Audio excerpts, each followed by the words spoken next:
السلام عليكم ورحمة الله تعالى وبركاته، حبايبي في كل مكان وفي كل الوطن العربي. حبيبي كل عام وأنتم بخير. الأول كده احنا بالصلاة على الحبيب محمد صلى الله عليه وسلم هنبدأ النهاردة إزاي هننقل النخل اللي احنا زرعناه، النخل البرحي. النخلة دي طبعا بتنشري كبيرة شوية كده، بتبقى حاجة بتاع سنتين ولا حاجة في المشاتل، تنباع ب 5000 وب 7000 جنيه مصري. دي النخل البرحي اللي الكيلو بيعمل 70 جنيه وبيوصل 100 جنيه مصري. طبعا أنا زارعها دي من النوى، السنة اللي عدت زارعها من النوى، النجايه اللي هي بتبقى جوه البلح نفسها اسمها نوى او نجايه. فكنت زارع زي ما انتم شايفين كده كذا نخله هنا، حوالي 7 او 8، وزرعتهم هناك هنا. فوانا بزرع قلت لا، انا لازم اوريكم بشكل مورينك فيديو واحنا بنزرع الحاجات دي، هنوريكم ازاي بننقلوها في حاجه زي ديت، بحيث لما تكبر اكتر شويه ونرعوها يا تنباع يا ننقلوها في المكان اللي عايزينه. فانا عشان ازرع في حته زي دي، زي ما قلت لكم قبل كده، لازم نسد الايه، الفتحات دي باكياس من دي، اكياس بلاستيك، ونسيب تهويه جزء من ده ولا حاجه بس يصرف الميه. فخليكم معايا كده وانا بزرعها اهوت زي ما انتم شايفين. بعملها كده زي ما انتم شايفين بالطريقه ديت كده، ابدا بس على شويه رمله ايه تثبتوها بس، خلاص كده كل جناب.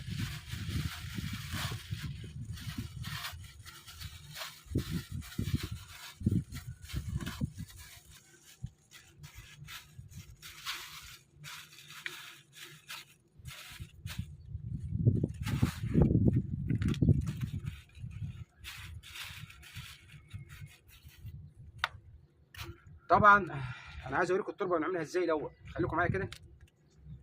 ده سماد طبيعي، سماد بتاع ارانب. احنا عندنا في مصر بيقولوا عليها ارانب، ما اعرفش عندكم بره بتقولوا ارانب ولا ايه تاني، ما اعرفش. على الرمله اللي انتم شايفينها ديت، الرمله الناعمه دي تربه رمله، على ده حوالي 5% من التربه، بخلط عليها كده سماد طبيعي. خلاص كده، وهاخد انا النخلتين دول زي ما انتم شايفين هم، هبلعهم اهو قدام منكم بالتربه بتاعتهم كده اهي، وهفضي بقيه التربه هنا اللي هو الطمي اللي انا كلمتكم عليه قبل كده. خلاص كده هنزل بقى بالسماد ده بعيد، وهنبتدي ايه نقلب التربه زي ما انتم شايفينها كده، طامي على سماد بلدي على رمله.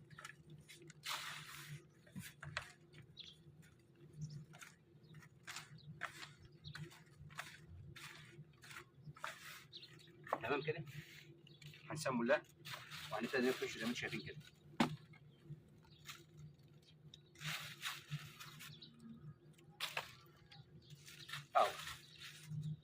همسك النخله الكويسه اللي فيهم دي كده هم كلها هينزرعوا عامه، بس باخد ايه ربما من التربه ما تكملش معايا، بس اخد الكويسه فيهم الاول واعمل زي ما انتم شايفين كده. جرب كده يا باشمهندس، اعمل زوم يا باشمهندس زياده على التصوير عشان يوضح. طب انا فرشت التراب يعمل ايه الاول عشان الجذور تنزل فيه؟ ما ينفعش نحط شويه تراب بساط والجذور ما تعرفش تنزل فيه. وحوالين منها هنزرع فدله وجرجير برضه، عشان زي ما انتم عارفين كل سنه وانتم طيبين، احنا في رمضان سنه 26، مش عارف النهارده 5 رمضان ولا والله ما عارف النهارده كام رمضان، 5 أو 4 باين. لا هو تقريبا 5 رمضان لانه كان بادئ الخميس زي ما انتم شايفين. خلص دي كده ادي واحده، هعمل الثانيه زي كده، بس مش عايز اطول عليكم الفيديو، هنوقف فيديو وبعدين ارجع لكم تاني.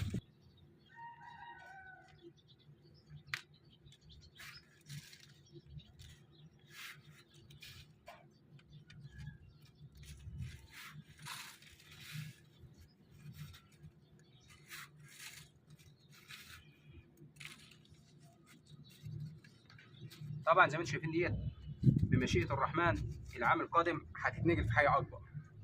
ماشي، هزرع حوالين منها يرجلوا كده زي ما قلت لكم دلوقتي.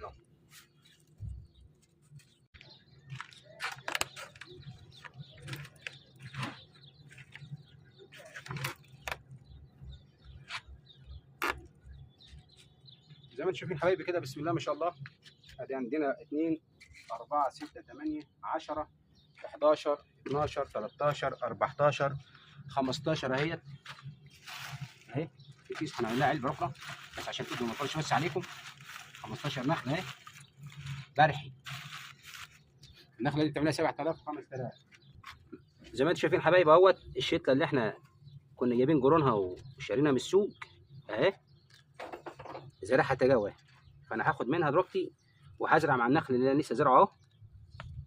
هاخد على القعده عشان ما يبوظوش اهي. ايه هتشرب برضه وتاكل مع وتتغذى من نفس التربه مع النخله. وطبعا هي طب السنه دي بس، السنه الجايه طب النخله لوحدها اهي. زي ما انتم شايفين كده، حطوا صباعكم كده وتتكوا على الجدر كده اهو تاني زي ما تشوف صباعكم دي خليك حتى على دي اهي واتك عليها كده واعدلها كده خلاص. ريح النخل والتانية زي ما انتم شايفين اهيت. هنا واحده مزروعه نديلها كمان واحده مش هتفرق. واذا التانية ضعيفه نبقى نقلعها ونسيب القويه فيها اهي. زي ما انتم شايفين اهوت. الشطه دي جميله جدا، شطه عادبه مش حراقه مش حاميه زي الاخ بتاع العراق بيقول لي احنا مسمينها فلفل حار. ما هي حار هي خلاص. وعندي برضو زرع التجاوي اللي هي الحار اهي.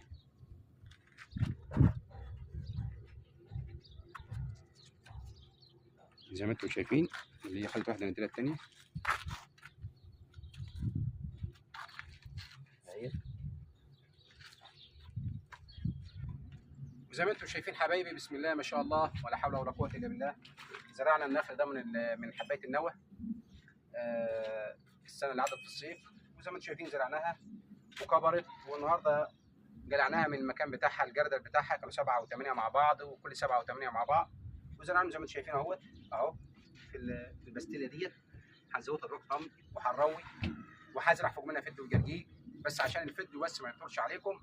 هنستكفى على كده وهقول لكم كل عام وانتم بخير والسلام عليكم ورحمه الله تعالى وبركاته.